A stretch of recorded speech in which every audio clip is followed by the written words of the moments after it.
माता सीता ने अपने जीवन में किया था ये महापाप। नमस्कार दोस्तों, रामायण की कहानी तो आप सभी ने देखी या सुनी होगी, जिसमें श्री राम और सीता माता के जीवन से जुड़ी हुई कहानियों को दिखाया गया है। उन्हीं कहानियों में से एक कथा में बताया गया है कि कैसे मर्यादा पुरुषोत्तम श्री राम ने धोबी की बातों में आकर माता सीता को अयोध्या छोड़कर जाने को कहा था। लेकिन क्या आपको वह पता है कि वह धोबी के भेष में जन्मा एक पक्षी था, जिसके श्राप के वजह से ही सीता माता को जंगल में भटकना पड़ा था।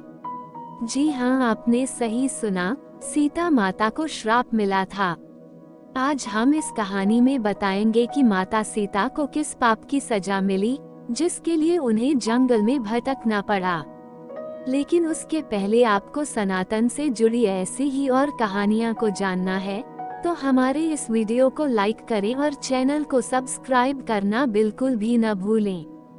धरती की कोख से जन्मी थी सीता। मिथिला नगरी में जनक राजवंश राज करता था। उन्हीं में से एक राजा सिरध्वज थे। एक बार यज्ञ के लिए वो जमीन जोत रहे थे। उसी समय जमीन से एक छोटी कन्या निकलती है। इस सुंदर कन्या को देखकर राजा को बहुत खुशी हुई। उन्होंने उस कन्या को अपनी पुत्री बना लिया।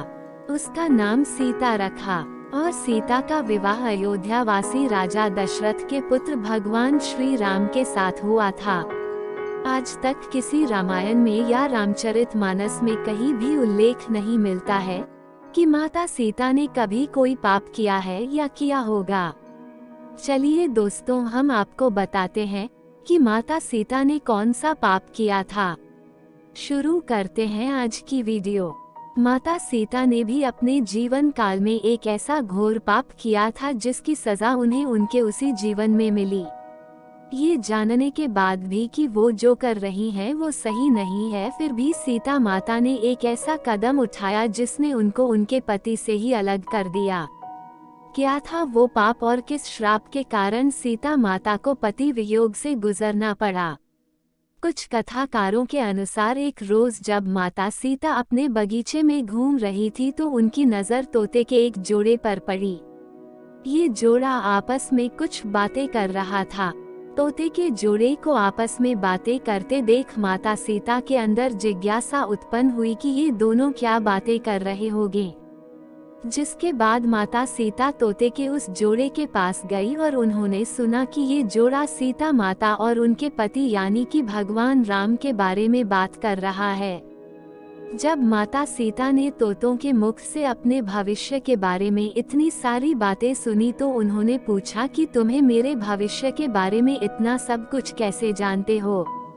तो इसके जवाब में उन्होंने बताया वो वाल्मीकि आश्रम के एक पेड़ में रहते थे, जहां हर वक्त वाल्मीकि ऋषि माता सीता और भगवान राम के बारे में ही अपने शिष्यों से बातें करते हैं।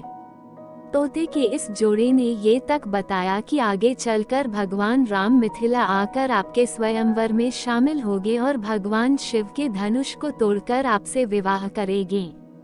अब अपने भविष्य के बारे में इतना सब कुछ जानने के बाद माता सीता के मन में अपने भविष्य के बारे में और भी जानने की जिज्ञासा हुई, जिसके बाद माता सीता ने तोते के उस जोड़े को बंदी बनाकर पिंजरे में डलवा दिया। सीता माता का मादा तोते से प्यार। काफी कुछ जानने के बाद अब माता सीता को मादा तोते से एक लगाव हो गया था, जिसके बाद माता सीता ने नर तोते को तो पिंजरे से बाहर कर दिया, लेकिन मादा तोते को अपने पास पिंजरे में रखने का ही निर्णय लिया। अब तोतों का जोड़ा एक दूसरे से अलग हो गया था, जिसके बाद मादा तोते ने माता सीता को बताया कि मैं गर्भवती हूँ, मुझे छोड़ दीजिए। लेकिन दोस्तों, आप सभी को ये सुनकर हैरानी होगी कि माता सीता ने उसे छोड़ने से इनकार कर दिया। नर तोते ने भी माता सीता से अपनी पत्नी को छोड़ने का काफी निवेदन किया, मगर माता सीता ने कहा कि उन्हें मादा तोते से लगाव हो गया है। उन्हें वो इतनी अच्छी लगी कि अब वो मादा तोते को अपने से दूर नहीं होने देंगी। गर्भवती मादा तोते का प्राण त्याग। इसके बाद नर तोते ने ये तक कहा कि मेरी पत्नी को खुले जंगल में हमारे बच्चों को जन्म देने दो, इसके बाद मैं वापस अपनी पत्नी को आपके पास छोड़ दूंगा। मगर इस पर भी माता सीता नहीं मानी और तोते को वहां से अकेले ही जाने को कह दिया गया। 3-4 दिन गुजरने के बाद मादा तोते ने पिंजरे में पति वियोग के कारण दम तोड़ दिया। जब तोते ने दिया श्राप, अब जब नर तोता अपनी पत्नी से मिलने महल पहुंचा तो उसने वहां देखा कि उसकी गर्भवती पत्नी प्राण त्याग चुकी है। जिसके बाद दुखी नर तोता सीता माता से कहता है, हे सीता, तुमने मेरी गर्भवती पत्नी को मुझसे दूर कर उसके प्राण लिए हैं। मैं तुम्हें भी ये श्राप देता हूँ कि तुम भी अपनी गर्भावस्था में ही अपने पति से अलग हो जाओगी और तुम्हारे अलग होने का कारण मैं ही बनूंगा। ये कहकर नर तोता वहाँ से उड़ जाता है। जिसके बाद वो सीधे अयोध्या जाता है और कई वर्षों के बाद धोबी के रूप में जन्म लेता है। ये वही धोबी होता है जिसने माता सीता को रावण के बंधन से छूटने के बाद माता सीता के चरित्र पर सवाल खड़े किए थे और इसी के कारण मर्यादा पुरुषोत्तम भगवान श्री राम माता सीता को उनके गर्भावस्था में त्याग देते हैं और अयोध्या छोड़कर जाने को कहते हैं और माता सीता को जंगल में भटकना पड़ता है। तो माता सीता को उनके इसी जन्म में उनके द्वारा किए गए इस महापाप का दंड इस तरह मिलता है। धन्य है वे माता जानकी देवी और धन्य है मर्यादा पुरुषोत्तम श्री राम। दोस्तों, हम अपने बड़े बुजुर्गों से सुनते आए हैं कि हर व्यक्ति को अपने कर्म का फल भोगना ही पड़ता है। कर्म के फल से कोई भी नहीं बच सकता, फिर चाहे वो भगवान राम हो या माता सीता, सभी को अपने कर्मों को फल भोगना पड़ता है।